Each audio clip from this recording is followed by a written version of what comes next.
You may think that you need loads and loads of new equipment to master music, but I'm going to tell you right now exactly why you don't and how you can get the best out of the stuff you already have. So the reason why I'm sitting here talking to you about equipment is because I want to just run through basically how you don't need all this different equipment to do mastering or to do any kind of music production. Now, what happens for me is I never change any of my equipment unless I find something that is absolutely amazing. Now, that is not just with outboard, but it's very easy for me to show you with outboard how you should be thinking about when you're working in the box.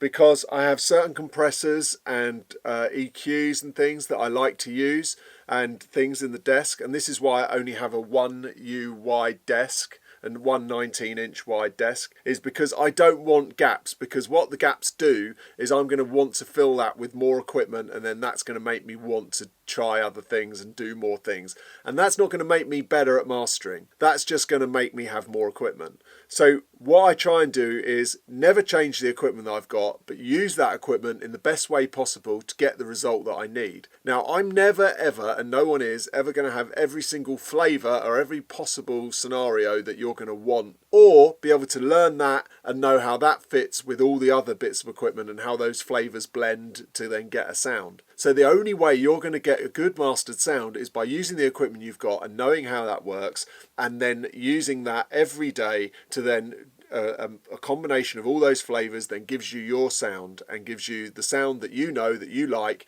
that you then get a reputation for, and then you build a client base on. So for me, it's about having so you can see these certain things in the same way in the box. I have, say, one compressor, limiter, an EQ that I go to, like, say, 5 plugins that I use all the time, and they don't change. I don't bring new ones in. Yes, I will try new stuff if someone says. Obviously, you've seen me do loads of product reviews, but it's very different when I use that product when I'm mastering, because I know the flavors and I know the sounds and I know what's going to sound best. So to get the best out of what you've got, stick with what you've got. Don't change what you've got, and then just use those to the best of your ability to really understand them and really get to know them. And then that way your mastering and your mixing and your recording and everything else you're doing within music production will get much, much better, much more refined. You won't be always on the search for new things, which is always the problem, because of shiny object syndrome. There's always something new to take your mind off something, lose discipline, lose focus, and then you can't get the job done when someone comes in the room or someone gives you a track to do.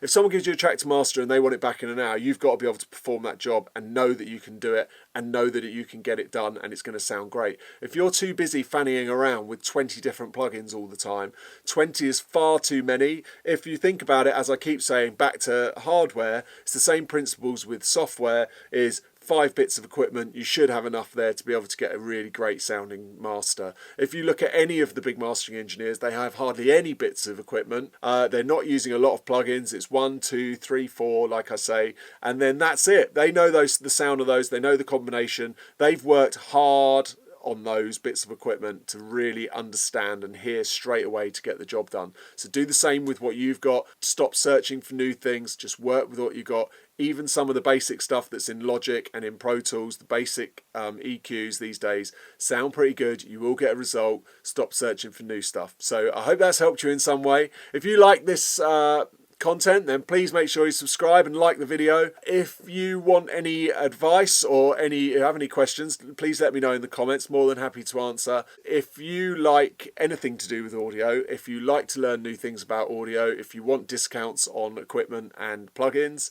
not that you should be buying new ones, and if you like all things audio, once a month I send a newsletter out called the Audio Anoraks newsletter. Go to streaky.com, my website, and sign up there, and once a month you'll get that newsletter full of discounts and tips and tricks. So thanks for watching. Until next time, bye.